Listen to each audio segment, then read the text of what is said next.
లూకాసు వార్త 16వ అధ్యాయము 19వ వచనం నుండి 31వ వచనం వరకు. నేటి సువార్తలో యేసు ప్రభు ధనవంతుడు లాజరు అనే ఉపమానాన్ని తెలియజేస్తున్నాడు.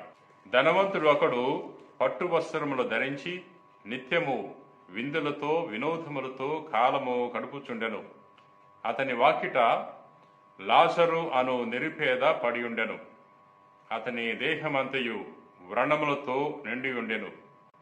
వాడు ఆ ధనికుని బల్ల మీద నుండి జారిపడు మెతుకుల కొరకు కాచుకుని ఉండెను. కుక్కలు వాని వ్రణములను నాకుచుండెను. నిరుపేద మరణింపగా దేవదూతలు అతనిని కొనిపోయి అబ్రహాము ఒడిలోనికి చేర్చిరి.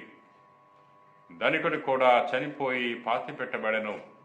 ప్రియా విశ్వాసులారా, ఇక్కడ ధనవంతుడు చేసిన తప్పేంటి అని ధ్యానం చేయాలి. ధనవంతుడు పట్టు వస్త్రాలు ధరించి నిత్యము విందులతో వినోదంతో కాలం గడిపేవాడు. తాను లాజరుకు ఎటువంటి అన్యాయం చేయలేదు.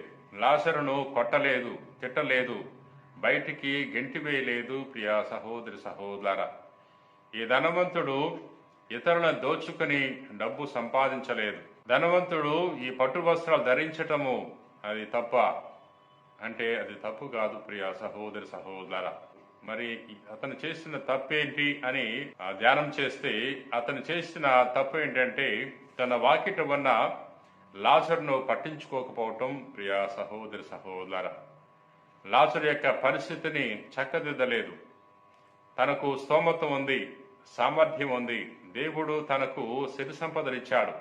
ఆ సిరి సంపదలను తనకు పంచటానికి ప్రయత్నం చేయలేదు.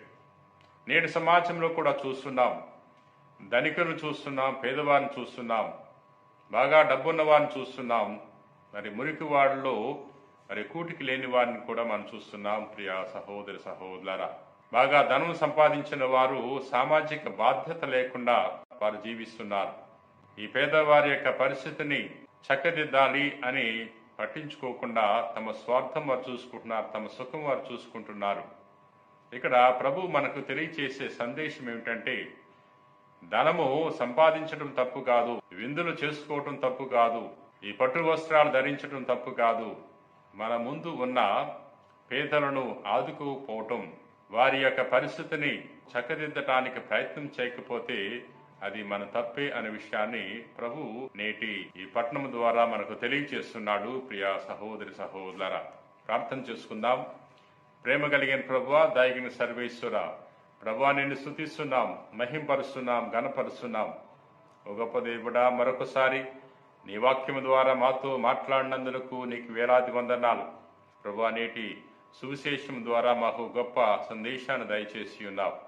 మేము సంపదను చూసి గర్వించకూడదని, మా ఆస్తిపాస్తులను చూసి పొంగిపోకూడదని, వాటిని దయచేసిన నిన్ను స్తుతించాలని, మహింపరచాలని మాకు తెలియచేసి ఉన్నావు. నీకు వేలాది వందనాలు ప్రభువా. ఈ రోజున నీ వాక్యాన్ని ఆలకించి ప్రార్థన చేసిన ప్రతి వారిని కూడా నీకు సమర్పిస్తున్నాం. మందరి హృదయాల్లో అనేక కోరికలు ఉన్నాయి ప్రభువా. నీ చిత్తమైతే మా దీన మనములను అంగీకరించండి.